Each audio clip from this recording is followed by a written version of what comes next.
नमस्कार, स्वागत है आप सभी विद्यार्थियों का आपके अपने यूट्यूब प्लेटफॉर्म उदय एजुकेशन और उदय स्टडी क्लासेज में। विद्यार्थियों स्टूडेंट बात करेंगे अर्धवार्षिक परीक्षा 2022-23 की दृष्टि से इम्पोर्टेंट कक्षा 8वीं के विज्ञान विषय के पेपर के बारे में, जो कि आपके आने वाले अर्धवार्षिक परीक्षा की दृष्टि से वरदान साबित होने वाला है।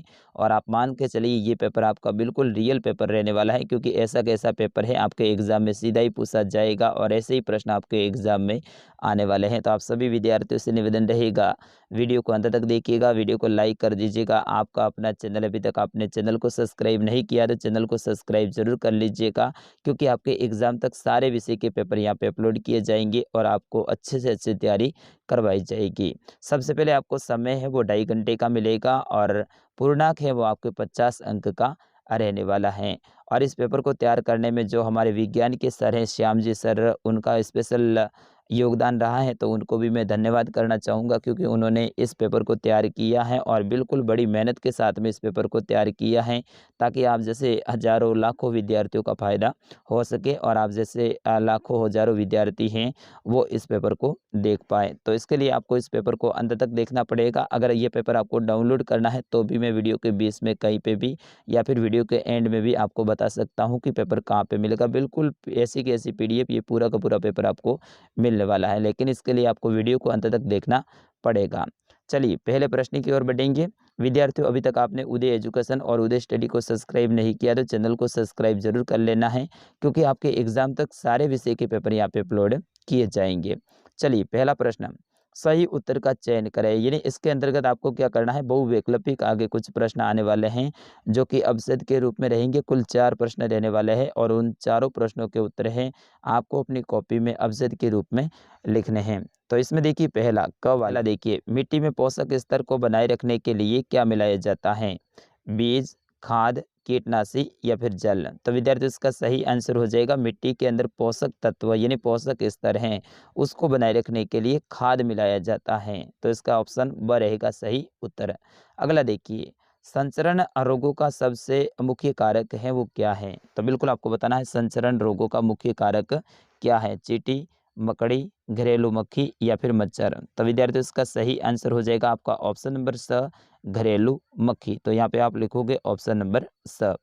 चलिए ग है आपका, नेपथलीन की गोलियां बनाई जा सकती हैं। तो नेपथलीन की जो गोलियां हैं वो कोलतार से बनाई जा सकती हैं। ऑप्शन नंबर अ रहेगा इसका सही उत्तर। चलिए आपका ग है, जंतु कोशिका में अनुपस्थित होती हैं। यानी जंतु कोशिका होती है उसके अंदर क्या अनुपस्थित होती हैं, प्लाज्मा झिल्ली, कोशिका भित्ति, कोशिका द्रव्य या फिर केंद्रक। तो विद्यार्थियों जंतु कोशिका के अंदर है वो कोशिका भित्ति है वो अनुपस्थित हो रहती है। तो ऑप्शन नंबर ब रहेगा इसका सही उत्तर। चलिए बढ़ते हैं प्रश्न संख्या 2 की ओर। प्रश्न संख्या 2 है, आपके रिक्त स्थान की पूर्ति करनी है, यानी आपको खाली जगह भरना है, ठीक है ना। तो यहाँ पे देखिए पहली खाली जगह, क्षतिग्रस्त भी जल की सतह पर खाली जगह लगेंगे, यानी क्षतिग्रस्त हैं वो भी क्या करेंगे, तैरने लगेंगे। तो यहाँ पे इसमें हो जाएगा तैरने। फिर उसके बाद में ख वाला देखिए आप, ख में देखिए इसमें आपके खाली जगह से ही शुरुआत हो रही है कि खाली जगह अपघटित होने में कई वर्ष ले लेता है। तो जो प्लास्टिक होता है ना वो अपघटित होने में कई वर्ष ले लेता है। तो यहाँ पे आप लिखेंगे प्लास्टिक। क्या लिखेंगे विद्यार्थियों, प्लास्टिक लिखेंगे। उसी तरह से ग देखिए, आयरन जल से अभिक्रिया करता है, कैसी करता है, धीमी करता है। तो इसमें आयरन जल से खाली जगह अभिक्रिया करता है, तो यहाँ पे आपके धीमी आ जाएगा। ग देखिए, वाहनों के लिए सबसे कम प्रदूषक ईंधन हैं। तो वाहनों के लिए सबसे कम प्रदूषक यानी सबसे कम प्रदूषण फैलाने वाला जो ईंधन है वो है सीएनजी। तो यहाँ पे आप क्या लिखेंगे, सीएनजी। अब जो आगे आपका तीसरा प्रश्न आने वाला है वो है मिलान करने के लिए, यानी आपको क्या करना है, मिलान करना है। तो टेडपोल, टेडपोल का संबंध है वो लार्वा से हो जाएगा। बिल्कुल टेडपोल है इसका संबंध लार्वा से हो जाएगा। उसी तरह से बायोनिसेशन, बायोनिसेशन का संबंध है वो किससे हो जाएगा, मछली से। जरायुज, जरायुज का संबंध है वो आपके हो जाएगा ऑप्शन नंबर डी से, यानी मनुष्य से।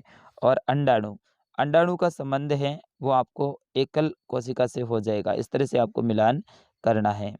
चलिए, चौथा प्रश्न काफ़ी इम्पोर्टेंट है कि एनपीके से क्या सही है, यानी एनपीके ये क्या है? तो ये एक मिश्रित उर्वरक है जिसमें नाइट्रोजन, फास्फोरस तथा पोटेशियम तीनों ही पोषक तत्व पाए जाते हैं। एनपीके एनपीके का मतलब होता है ये एक मिश्रित उर्वरक है, मतलब मिला हुआ उर्वरक यानी खाद है। इसके अंदर नाइट्रोजन भी होता है, इसके अंदर फास्फोरस भी होता है और इसके अंदर पोटेशियम भी होता है। चलिए, पाँचवा प्रश्न आपकी स्क्रीन पे है कि डेंगू रोग के वायरस के वाहक का नाम है, यानी डेंगू रोग है वो कौन से मच्छर के काटने से होता है? वेरी वेरी इंपॉर्टेंट है, इसके ऊपर आप स्टार लगा दीजिएगा।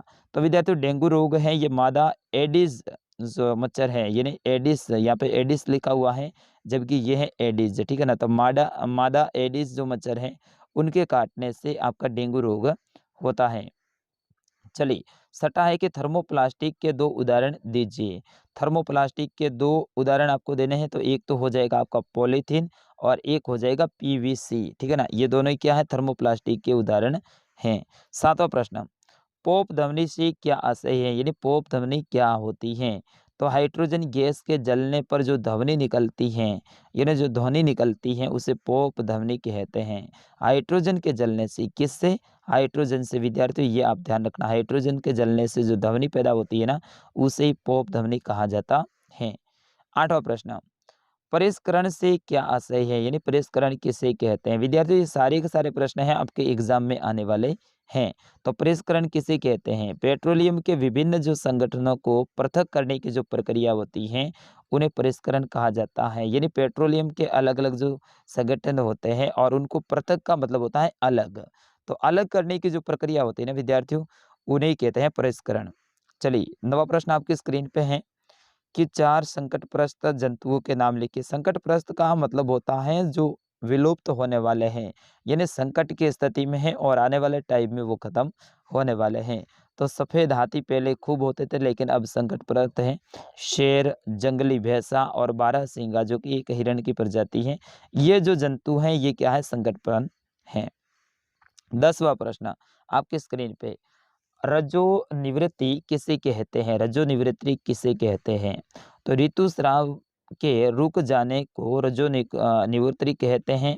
ये 45 से 50 वर्ष की आयु में महिलाओं में होती है। यानी ये जो 45 से 50 वर्ष की जब महिलाओं की आयु होती है उस समय पे ऋतुस्राव है ये बंद हो जाता है, तो इसे क्या कहते हैं? रज्जो निवृत्ति कहते हैं। अगला प्रश्न है कि मोमबत्ती की ज्वाला का नामांकित चित्र बनाइए। तो मोमबत्ती की जो ज्वाला है उनका क्या करना है? आपको नामांकित चित्र बनाना है, ठीक है ना। तो ये इसका आप चित्र बना दीजिएगा। चलिए, ये है मोमबत्ती की ज्वाला का नामांकित चित्र। यहाँ पे देखो सर ने सारी मेहनत करके आपके लिए प्रश्न जोड़े हैं। तो यहाँ पे देखिए मोमबत्ती के सबसे ऊपर वाले ये सबसे गर्म भाग होता है। फिर उसके बाद में ये है पूर्ण देन वाला बाह्य क्षेत्र होता है जो कि नीला होता है, ठीक है ना। फिर उसके बाद में अंदर वाला जो ये भाग होता है ये होता है कम गर्म होता है।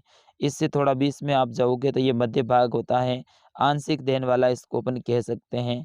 और सबसे कम जो गर्म भाग है वो मोमबत्ती की जो यहाँ पे डोरी होती है इसके पास में होता है, ये होता है। और बिना जली मोमबत्ती का सबसे आंतरिक भाग और मोमबत्ती, इस तरह से आपको ये चित्र बनाना है। चलिए, 12वां प्रश्न काफ़ी इंपॉर्टेंट है कि एस्ट्रोजन और टेस्टोस्टेरोन में अंतर स्पष्ट कीजिए। आपको बताना है एस्ट्रोजन और टेस्टोस्टेरोन में अंतर आपको स्पष्ट करना है। तो सबसे पहले एस्ट्रोजन, एस्ट्रोजन क्या होता है? ये मादा हार्मोन है और ये मादा लक्षणों का विकास करता है। तो एस्ट्रोजन ये एक मादा हार्मोन है, एक बात तो ये याद रखोगे आप। और दूसरी बात आपको याद रखनी है कि ये मादा लक्षणों का विकास करता है। किसका लक्षण विकास करता है? मादा लक्षणों का। अब टेस्टोस्टेरोन, टेस्टोस्टेरोन क्या होता है? देखिए, ये एक नर हार्मोन है और ये वृषण द्वारा स्रावित होता है और ये नर लक्षणों का विकास करता है। तो दोनों की ये विशेषताएं आपको याद रखनी पड़ेगी। एस्ट्रोजन मादा हार्मोन और ये मादा लक्षणों का विकास करता है। टेस्टोस्टेरोन है ये नर हार्मोन है और वृषण के द्वारा स्रावित होता है और ये नर लक्षणों का विकास करता है। 13वां प्रश्न, निम्न पर टिप्पणी लिखिए, यानी आपको इनके बारे में टिप्पणी लिखनी है। कोशिका द्रव्य ये क्या होता है? तो ये एक जेलीज ऐसा पदार्थ है जो कि कोशिका झिल्ली और केंद्रिक के बीच में पाया जाता है और कोशिका के अन्य जो संगठक हैं उन्हें कोशिका द्रव्य में ही पाए जाते हैं, जैसे कि माइक्रोकोन्ड्रिया और गोल्गी काय, राइबोसोम आदि ये जो कोशिका द्रव्य के अंदर ही पाए जाते हैं। उसी तरह से केंद्रक के बारे में भी आपको टिप्पणी लिखनी थी। तो केंद्रक ये एक गोलाकार संरचना है तथा ये कोशिका के मध्य भाग में स्थित होता है। केंद्र कोशिका द्रव्य एक झिल्ली द्वारा अलग रहता है, जिसे केंद्रक झिल्ली कहते हैं। यानी कोशिका झिल्ली होती है ना, इनसे अलग रहता है, उन्हें क्या कहते हैं? केंद्रक झिल्ली कहते हैं। ये सरद्र होती हैं तथा कोशिका द्रव्य और केंद्रक के बीच में पदार्थों के आवागमन को नियंत्रित करती है। विद्यार्थियों, इसके उत्तर को आप स्क्रीनशॉट ले लीजिए और बाद में आराम से पढ़िएगा। 14वां प्रश्न, धातु किसे कहते हैं? उदाहरण द्वारा समझाइए। सबसे पहले आपको बताना है कि धातु किसे कहते हैं। विद्यार्थियों, काफी इंपॉर्टेंट ये भी प्रश्न है। तो धातु धातु के पदार्थ जो कठोर, चमकीले, आघातवर्धनीय और ऊष्मा और विद्युत के सुचालक होते हैं, धातु कहलाते हैं। जैसे कि आयरन, कॉपर, एल्यूमिनियम। धातु को अपन सीधी सरल भाषा में बोले तो ऐसे पदार्थ जो कि कठोर हो और चमकीले हो, आघातवर्धनीय हो और ऊष्मा और विद्युत दोनों के सुचालक हो, यानी उसके अंदर गर्मी भी आगे बढ़ सकती है। जैसे कि लोहा है, लोहे का सरिया है, उसको अपन यहाँ से गर्म करेंगे तो उसकी जो गर्मी है यहाँ तक आ जाएगी, मतलब वो ऊष्मा का सुचालक है। लोहे का सरिया होता है, उसके यहाँ पे अपन अगर करंट जोड़ते हैं तो उसका करंट यहाँ तक आ जाता है, इसका मतलब है कि वो विद्युत का सुचालक है। आघातवर्धनीय यानी उसको पीट के अपन एकदम धारदार हथियार के रूप में भी बना सकते हैं और वो चमकीला भी होता है। तो इस तरह से इसकी विशेषता आपको बतानी है। चलिए, 15वां प्रश्न है कि प्राकृतिक रेशे और कृत्रिम रेशों में अंतर स्पष्ट कीजिए। ये तो वेरी वेरी इंपॉर्टेंट है विद्यार्थियों, स्टार लगा दीजिएगा। आपके बोर्ड की परीक्षा में भी प्रश्न छपने वाला है, मैं बोल रहा हूँ ना, ये प्रश्न आपके बोर्ड की परीक्षा में भी इस बार छपेगा। चलिए, प्राकृतिक रेशे क्या होते हैं? ये कम मजबूत होते हैं। प्राकृतिक रेशे होते हैं ये कम मजबूत होते हैं। प्राकृतिक रेशे बहुत अधिक पानी सोखते हैं, यानी इनको पानी की अधिक आवश्यकता होती है। प्राकृतिक रेशे कपड़े के कीड़ों और रासायनिकों के प्रभाव से खराब हो जाते हैं। कपड़ों के अंदर अगर रेशे के कपड़े हो और उनके अंदर अगर कीड़ा पड़ गया हो या फिर रसायन हो तो उनके कारण ये खराब हो जाते हैं। कौन से? प्राकृतिक रेशे। अब कृत्रिम रेशे क्या होता है? देखिए, कृत्रिम रेशे हैं ये बहुत मजबूत होते हैं, ठीक है। ये क्या होते हैं? बहुत मजबूत होते हैं। ये कम पानी सोखते हैं और ये साधारण रसायनों से खराब नहीं होते हैं। इस तरह से आपको इसमें अंतर बताना है। चलिए, 16वां प्रश्न, पादप कोशिका एवं जंतु कोशिका का नामांकित चित्र बनाइए। आपको पादप कोशिका और जंतु कोशिका का चित्र बनाना है। सबसे पहले देखिए, ये दोनों का चित्र इस तरह से है। मैं थोड़ा सा इसको झूम ऐसे इस तरह से कर लेता हूँ। यहाँ पे देखिए आपके सामने है, ठीक है ना, पादप कोशिका और जंतु कोशिका दोनों का चित्र है। इस तरह से आपको बनाना है। चलिए, 17वां प्रश्न, थोड़ा सा और जूम कर लेता हूँ। ओके, बल किसे कहते हैं? अन्योन्य क्रिया के कारण बल कैसे कार्य करता है? सबसे पहले आपको बताना है बल किसे कहते हैं और जब अन्योन्य क्रिया होती है उसमें बल है वो कैसा काम करता है। तो किसी वस्तु पर लगने वाले धक्के या फिर खिंचाव को बल कहते हैं। कोई भी वस्तु है अगर उसको अपन धक्का लगाते हैं या फिर उनको अपन खींचते हैं तो उन्हें क्या कहते हैं? बल कहते हैं। ये हम कह सकते हैं कि बल लगने के लिए अपन कह सकते हैं कि बल लगने के लिए कम से कम दो वस्तुओं के मध्य अन्योन्य क्रिया लगभग 79 के जैसे हम केवल कार के पीछे खड़े रहने के मात्र से उसे गति नहीं दे सकते हैं। जब तक कि हम कार को धक्का नहीं लगाते हैं उसी प्रकार से हम वकार के मुद्दे पर ये अन्योन्य क्रिया कहलाती है। यानी मान लो कोई कार खड़ी है, कार के पास में खड़े रहने से बल नहीं लगता है। जब तक अपन धक्का नहीं लगाएंगे तब तक वो कार वो क्रिया नहीं करेगी और जब धक्का लगाते हैं तो वो कौन सी क्रिया हो जाती है? अन्योन्य क्रिया हो जाती है। अब 18वां प्रश्न है, ये वेरी वेरी इंपॉर्टेंट है विद्यार्थियों। ये प्रश्न आपके बोर्ड की परीक्षा में छपने वाला है, आपके अर्धवार्षिक में छपने वाला है। लिख के ले लीजिएगा, इस प्रश्न का स्क्रीनशॉट ले लीजिएगा आपको, क्योंकि ये प्रश्न आपके एग्जाम की दृष्टि से वेरी वेरी इंपॉर्टेंट है। एक दोलन एक दोलक 4 सेकंड में 40 बार दोलन करता है। इसका आवर्त काल तथा आवर्ती ज्ञात कीजिए। एक दोलक है वो 4 सेकंड में है ना 40 बार दोलन करता है। तो इसका आपको आवर्तकाल और आवर्ती दोनों ही ज्ञात करना है। तो सबसे पहले आवर्ती, आवर्ती का सूत्र है दोलनों की संख्या बटा समय बराबर 40 बटा 4 बराबर 10 हर्ट्ज़। यानी अपन दोलनों की संख्या की बात करेंगे तो दोलनों की संख्या कितनी है 40 है, तो आप 40 लिख दो। फिर उसके बाद में सूत्र क्या बोल रहा है समय, समय कितना है 4 सेकंड, तो 4 कर दो, 40 में 4 का भाग दे दो, तो कितनी बार जाता है 10 बार जाता है। तो इसका उत्तर आपके सामने आ जाएगा, आवर्ती आ जाएगी 10 हर्ट्ज़।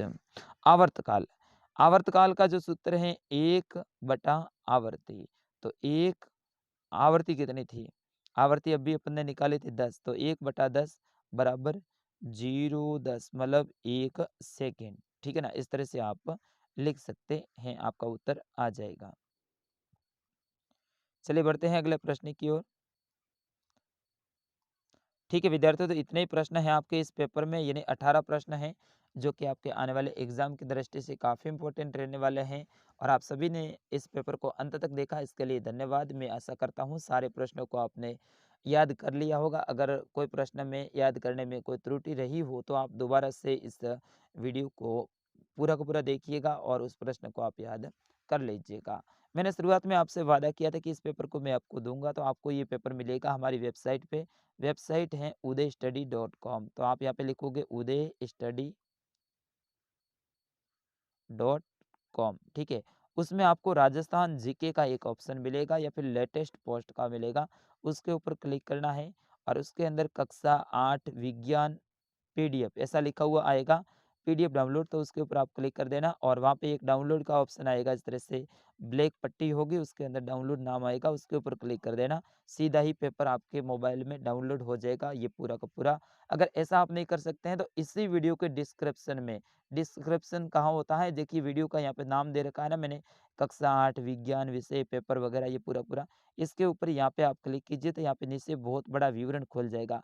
उसी विवरण के अंदर इस पीडीएफ की लिंक मैंने दे रखी है, उसके ऊपर क्लिक कीजिए और सीधे ही आप इस पीडीएफ के ऊपर पहुंच जाएंगे और इस पीडीएफ को डाउनलोड कर दीजिएगा। विद्यार्थी मिलते हैं अगले वीडियो में, तब तक के लिए नमस्कार। लेकिन उससे पहले मैं आपसे एक राय भी लेना चाहूँगा कि आपको अगला कौन से विषय का पेपर चाहिए, आप कमेंट में ज़रूर बताइएगा। मिलते हैं अगले वीडियो में, तब तक के लिए नमस्कार, जय हिंद।